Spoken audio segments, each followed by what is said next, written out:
आज का टॉपिक है, आज का हमारा वचन है, अपने जीवन का मार्ग परमेश्वर पर छोड़ दो। इसको पर छोड़ना है इसको पर, क्योंकि बाइबल क्या बता रहा है कि अपने जीवन का मार्ग यहोवा यानी परमेश्वर प्रभु यीशु मसीह पर छोड़ो। बोला आमीन। आज से कितना लोग छोड़ेंगे परमेश्वर पर चिंता?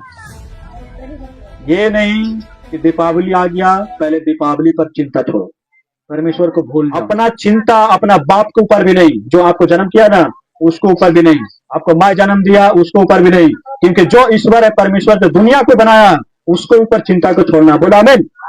किसके ऊपर छोड़ना? लेकिन बहुत लोग यहाँ पर आते हैं, भैया जो कुछ तू करा तू ही करा भैया। अरे भैया के पास परमेश्वर खड़ा है, अब परमेश्वर को सुनाओ, परमेश्वर पकड़ेगा। हम वहां पर गए पकड़ने के लिए, परमेश्वर सुना कि नहीं? बोला आमीन। बोलो आज की तारीख से परमेश्वर पर छोड़ दे। मेरा पति दारू पिएगा उसको परमेश्वर पर छोड़ दे। और मैं विश्वास करता हूं यीशु ही परमेश्वर है। आज का वचन मैं बता रहा हूं कि अपने जीवन का हर एक मार्ग, हर एक प्रॉब्लम, हर एक आपका विचार परमेश्वर पर सौंपना है कि नहीं सौंपना? अपने पड़ोसी के हाथ पकड़ के बोलो कि परमेश्वर पर अपना चिंता को छोड़ दो। बोलो, अपने पड़ोसी का हाथ पकड़ के बोलो, बोलो परमेश्वर पर छोड़ो। बोला आमीन। छोड़ना है कि नहीं परमेश्वर पर? क्योंकि बाइबल बताती है कि अपने जीवन का मार्ग परमेश्वर पर छोड़ दें और उस पर भरोसा रख, वही पूरा करेगा। बोलो आमीन। क्योंकि बाइबल क्या बता रहा है कि अपना चिंता दिमाग में निगेटिव आ रहा, जो भी आ रहा दिमाग में से ऐसे करके फेंको और बोलो परमेश्वर आपका हाथ में दे देता हूं यीशु मसीह के नाम से। समझ में आ रहा है कि नहीं? और उस निगेटिव बात को कहाँ देना? परमेश्वर पर देना। लेकिन बहुत लोग तो क्या हो गया, भवन में गया ये नहीं हुआ वो नहीं हुआ। अरे क्या भवन में गया ये नहीं हुआ? अगर आपका विश्वास है तो परमेश्वर पर सौंप के छोड़ दो, परमेश्वर पर सौंप के छोड़ो, परमेश्वर न्याय करेगा यीशु मसीह के नाम से। लेकिन आपको जितना परीक्षाएं आ रहा आपको समझ में आएगा कि आपका परीक्षा किस लिए आ रहा, आपका विश्वास बढ़ने के लिए, आपका प्रार्थना बढ़ेगा, आपका विश्वास बढ़ेगा। समझ में आ रहा है कि नहीं? लेकिन बहुत लोग बोलते हैं हाँ ये तो दुख आ गया, दुख आ गया, तकलीफ आ गया। क्या दुख तकलीफ आ गया? दुख तकलीफ आने दो। अगर ज्यादा दुख तकलीफ आया दुगना प्रार्थना करेंगे, जो उससे ज्यादा दुख आएगा 24 घंटा प्रार्थना करेंगे, जो उससे ज्यादा दुख आएगा 3 दिन सोएंगे नहीं, 3 दिन प्रार्थना करेंगे। काहे नहीं जीत मिलेगा? मिलेगा कि नहीं? मिलेगा कि नहीं? अगर हिम्मत करते हैं आपको न्याय करेगा यीशु मसीह के नाम से। लेकिन आपको सबसे पहले परमेश्वर के लिए खड़ा होना पड़ेगा। बोला आमीन। परमेश्वर का धन्यवाद, क्योंकि वचन बताता है कि अपना जितना चिंता और फिक्र है अपना परमेश्वर पर छोड़ दे और परमेश्वर पर भरोसा रखे, वही पूरा करेगा। अर्थात काम इस रीति से करना है। परमेश्वर का धन्यवाद यीशु मसीह के नाम में, क्योंकि काम इस रीति से करना कि सब कुछ आप पर निर्भर करता है, और प्रार्थना इस रीति से करना है कि सब कुछ परमेश्वर पर निर्भर करता है। बोला आमीन। क्योंकि आपके ऊपर निर्भर क्या करेगा?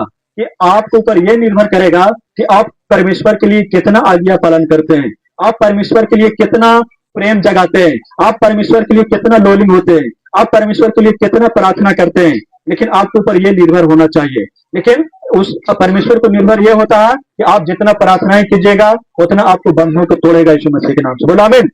परमेश्वर का धन्यवाद यीशु मसीह के नाम से।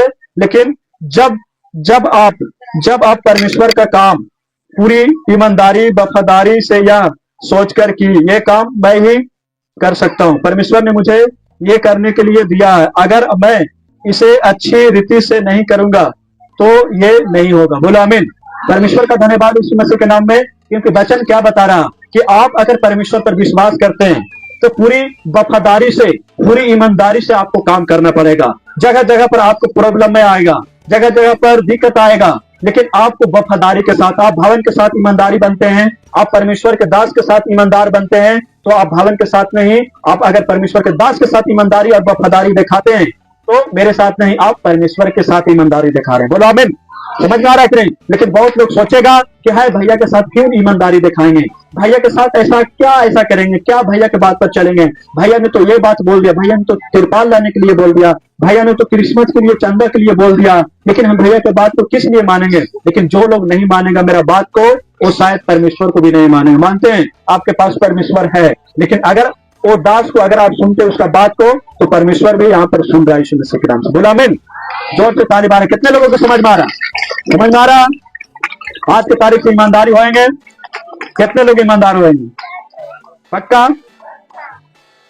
बाद में बदलेंगे नहीं, ईमानदार होंगे कि नहीं? चलो जोर से ताली मारे यीशु मसीह के नाम से, जोर से। आज के बाद से आज जितने लोग ईमानदारी दिखा रहे हैं, क्रिसमस के बाद ये नए साल आने से पहले जितना ईमानदारी दिखाएंगे ये 2025 में इस पास्टर के साथ या इस भवन के साथ, जितना आप ईमानदारी दिखाएंगे 2026 में आपको रंगत क्या, आपका घर स्वर्ग बन जाएगा, आपका पूरा घराना स्वर्ग बन जाएगा। बोला आमीन। परमेश्वर का धन्यवाद हो। लेकिन मेरा बातों को फॉलो करते हैं तब, लेकिन मेरा बात को अगर इधर से सुनते हैं, ये कान से निकालते हैं, तो आप दिक्कत में जा सकते हैं। यीशु मसीह के नाम पे मैं किसी के लिए ज्यादा प्रार्थना नहीं करता, मैं 2 मिनट प्रार्थना करता है और उसमें परमेश्वर चमत्कार करता है। आपको गलती रहेगा तो 2 मिनट क्या 2 घंटा भी हम प्रार्थना करेंगे, चमत्कार होने वाला नहीं है। किसी ने बताया, एक आदमी ने, कि भैया एक मेरा बच्चा है से बहुत प्रॉब्लम हो गया, लेकिन हमने बोला कि तू तो मेरा बात सुनता नहीं है, तू तो मेरा वचन को फॉलो करता नहीं है। लेकिन हमने बोला कि जितना मेरा बात को ऊपर चलते हैं, मैं उसको एक लफ्ज फोन पर मैं बोल देता हूँ, वो चंगा हो जाता है यीशु मसीह के नाम से। लेकिन तुमने कहाँ पर जाते हैं, नहीं जाते, उधर की क्या शिक्षा क्या नहीं बताता है, हमको मालूम नहीं है। लेकिन हाँ, आपने अगर रगड़ कर रहे हैं तो ठीक है, जाओ परमेश्वर के नाम से प्रार्थना कर देते हैं यीशु मसीह के नाम से।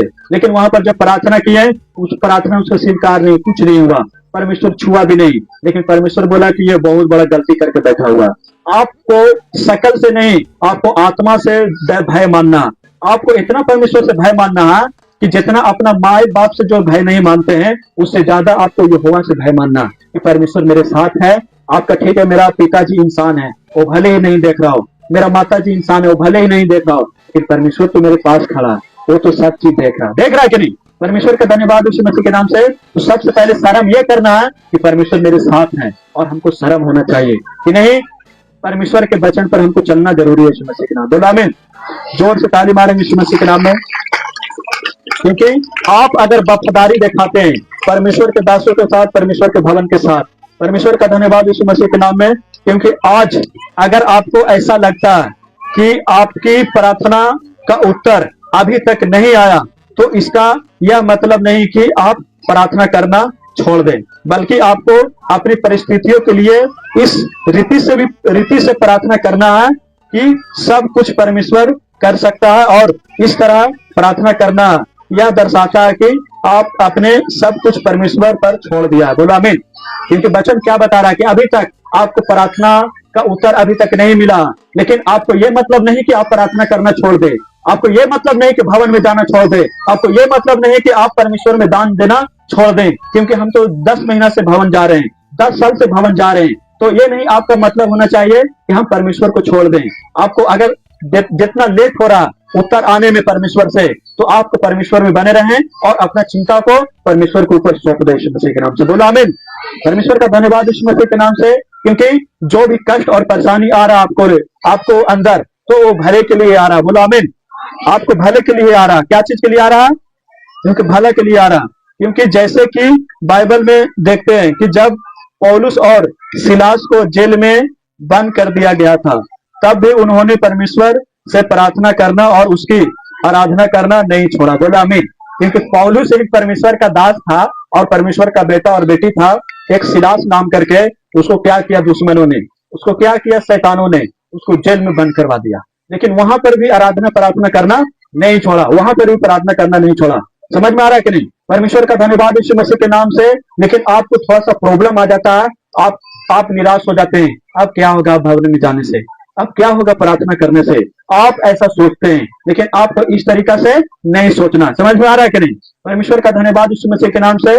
आपको जैसा भी परिस्थिति हो, जैसा भी हालात हो, जैसा भी प्रॉब्लम हो, परमेश्वर के धन्यवाद को भेंट चढ़ाना हो। क्योंकि अगर आप परमेश्वर को धन्यवाद को भेंट चढ़ाते हैं, परमेश्वर आपको संभालता है यीशु मसीह के नाम से। कितने लोगों को समझ में आ रहा है?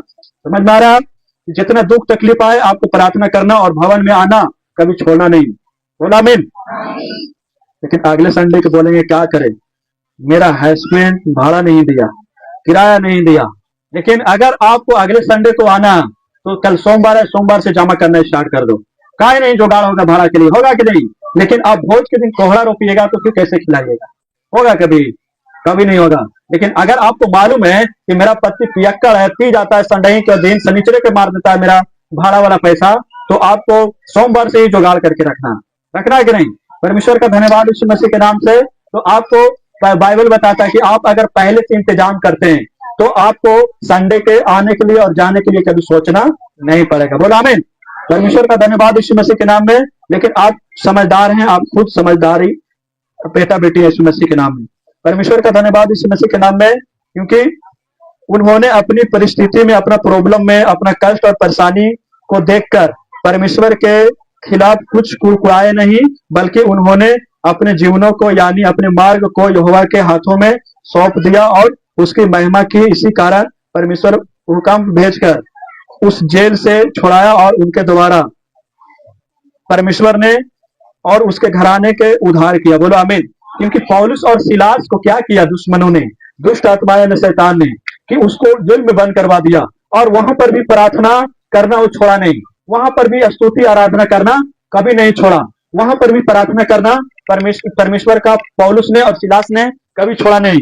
लेकिन कुछ दिन के बाद परमेश्वर ने वहां पर स्वर्गदूतों को भेजा और जो जंगला उसको बंद था, जंगला को तोड़वा दिया स्वर्गदूतों द्वारा और उसको आजाद करवा दिया यीशु मसीह के नाम से, और उसको बहुत बड़ा आशीष परमेश्वर ने उद्धार किए। बोलो आमीन। लेकिन अगर आपके ऊपर अगर दुख आ रहा, तकलीफ आ रहा, आप सोचते हैं मेरे घर में एक एक रुपया भी खाने के लिए नहीं है, एक रुपया दान करने के लिए भी नहीं है, एक रुपया भाड़ा करने के लिए भी नहीं है, तो आपको विश्वास करना यह कि नहीं, जो मसीह में हम चल रहे हैं, क्योंकि परमेश्वर इससे बड़ा ही कुछ देगा। बोलो आमीन। परमेश्वर का धन्यवाद यीशु मसीह के नाम में। लेकिन उसने पौलुस और सिलास चाहता कि हाय परमेश्वर